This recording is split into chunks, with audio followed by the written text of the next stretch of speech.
बर'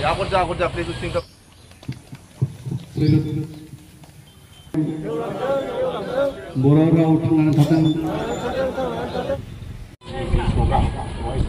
फैनानै जोङो बर' बिजोंनि गायथि जगेन्द्र कुमार बसुमतारी बिथांखौबो मानिगासिनो दं रांखान्थि हिसाबै माबा जाबोगासिनो दं। नमस्कार, আজি 18 মে বড়ো মাধ্যম দিবস সেই উদ্দেশ্য আগত ৰাখি আমাৰ চিৰাং জিলা বড়ো সাহিত্য সভাই এদিনীয়া কাৰ্যসূচী লৈ এইখন আয়োজন কৰিছে।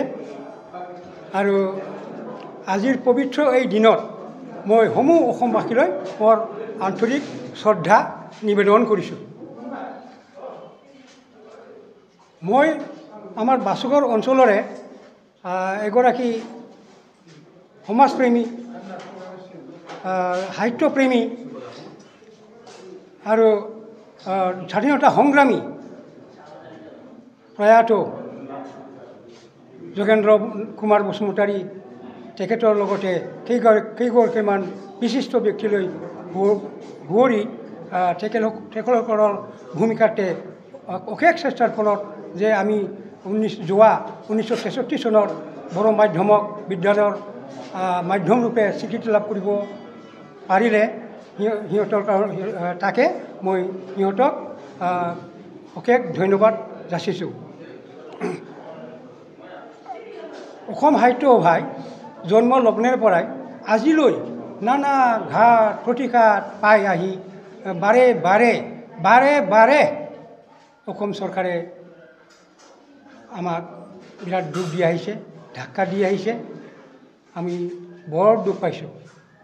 স্মৰ্তব্য যে যোৱা 2003 চনত BTC চুক্তিৰ দ্বাৰা বড়ো ভাষা অষ্টমসূচীত অন্তৰ্ভুক্তি হ'ল আৰু সেই হিচাপে অসমত সহকাৰী ভাষা হিচাপে স্বীকৃতি লাভ কৰিলে। আকৌ যোৱা 27 জানুৱাৰী 2020 আকৌ বড়ো ভাষা অসমৰ ৰাজ্যিক ভাষা হিচাপে স্বীকৃতি লাভ কৰিলে।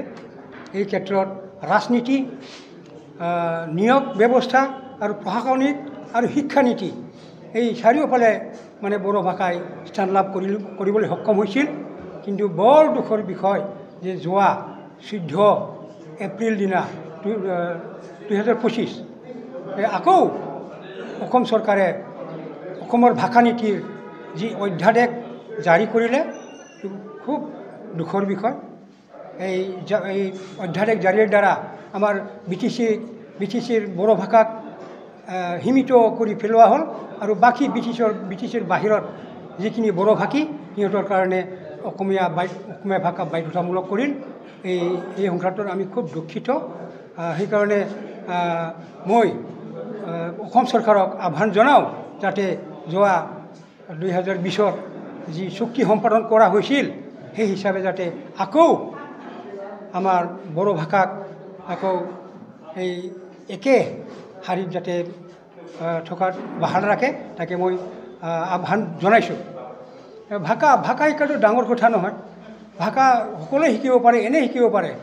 সেই বুলি যে একেবাৰে শিক্ষানীতি যে বাধ্যতামূলক কৰিব লাগে অসমীয়া ভাষা, এইটো আমি কোনো পধ্যেই মানি ল'ব নোৱাৰোঁ। কাৰণ ভাষা শিকি বেলেগ বিষয় থাকি যায়। ভাষা শিকোঁতে যদি 4টা ভাষা শিকোঁতে যদি সময় নষ্ট হয়, আমাৰ শিক্ষা কেনেকৈ উন্নতি হ'ব? ভাষা এনেই শিকিব পৰা যায়। আমি চাওক, মানে বৰ্তমানৰ যি নেতা বড়োসকলৰ BTCৰ যি নেতাবিলাক, সিহঁতে বড়ো মাধ্যমৰ পঢ়ি সিহঁতে অসমীয়া ভাষা ক'ব নোৱাৰে নেকি? আমি সকলোৱে অসমীয়া ভাষাই কওঁ। অসমৰ যিমান জাতি জনগোষ্ঠী আছে অসমীয়া জানে, নজনা নহয়, কম বেছি পৰিমাণে জানে। গতিকে মই ভাবোঁ যে যদি অসমীয়া ভাষা শিকাব লগা হয় তেনেহ'লে চৰকাৰে জিলা পৰ্যায়ৰ, আঞ্চলিক পৰ্যায়ৰ, মহকুমা পৰ্যায়ৰ নাইবা VCDC পঞ্চায়ত পৰ্যায়ৰ মানে ভাষা শিক্ষা কেন্দ্ৰ স্থাপন কৰি দিব লাগে। তেতিয়াই হৈ যাব ভাষা শিক্ষা। বৰ্তমান ভাৰতবৰ্ষই যি NEP-ৰ দ্বাৰা নতুন শিক্ষা পদ্ধতিৰ দ্বাৰা যি ত্ৰিভাষা অৱলম্বন কৰিছে, এইটোৱে সকলোতকৈ ধুনীয়া, শ্ৰেষ্ঠ আৰু গ্ৰহণযোগ্য বুলি মই ভাবোঁ।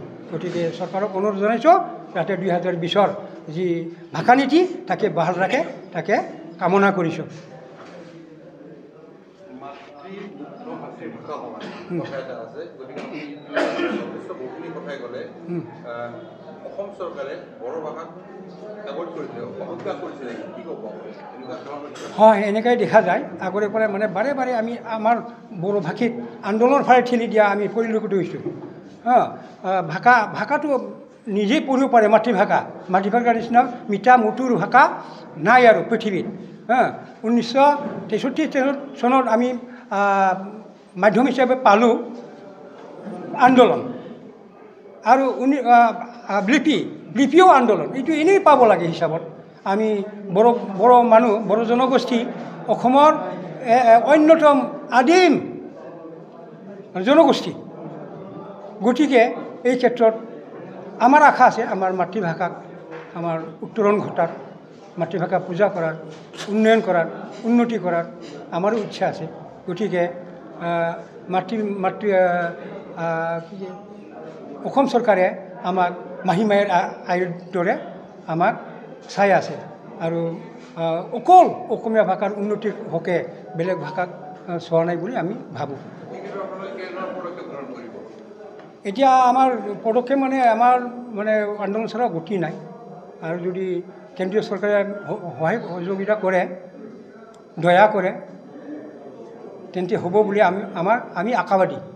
আৰু এই ক্ষেত্ৰত আমাৰ অসমৰ যিহেতু বিভিন্ন জাতি জনগোষ্ঠী আছে, গতিকে আমাৰ ভাতৃত্ববোধ মিলাপ্ৰীতি বজাই ৰখাৰ স্বাৰ্থত বড়ো ভাষাক স্বীকৃতি দিবই লাগিব, এনেকুৱা বুলি ভাবোঁ।